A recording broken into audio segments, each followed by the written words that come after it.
Україна та Бельгія уклали безпекову угоду. Президент України Володимир Зеленський, прем'єр-міністр Бельгії Олександр Де Кроо у Брюсселі підписали двосторонню угоду про співробітництво у сфері безпеки та довгострокову підтримку. Як бачимо на сайті президента України, Бельгія виділить Україні на військову допомогу щонайменше дуже багато, 977 мільйонів, оце так суми євро цього року. Принаймні так бачимо, що повідомляє сайт президента. Таке зобов'язання, але так видається, що можливо це буде і на кілька років розтягнена ця сума. Будемо чекати уточнень. Бачимо, що такі великі масштабні суми, зокрема таке зобов'язання, а також готовність надавати підтримку Україні протягом 10-річного терміну дії угоди. Нагадаю, всі угоди підписані в такому форматі, домовленості про які було досягнено влітку року 2023-го на липневому саміті НАТО у Вільнюсі. Вони на 10 років підписуються, закріплюються між тими країнами, які готові їх підписувати з нами. І закріплені вони в цьому документі. Уперше в такій безпековій угоді вказана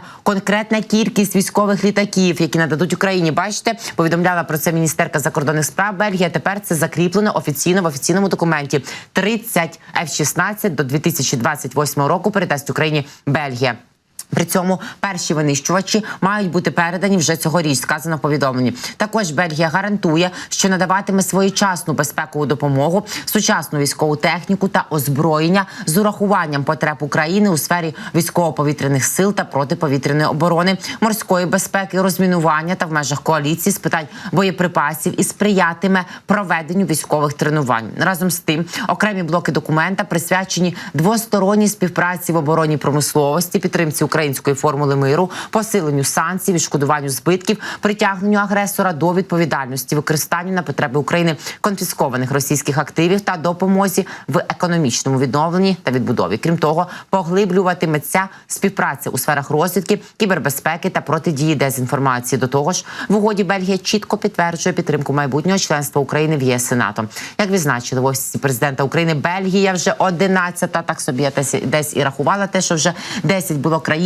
Бельгія 11-та, з якою Україна уклала двосторонню безпекову угоду на виконання положень спільної декларації G7, ухваленої у Вільнюсі 12 липня торік. Загалом до декларації приєдналися 32 держави. Ще є з ким підписувати, а значить будемо.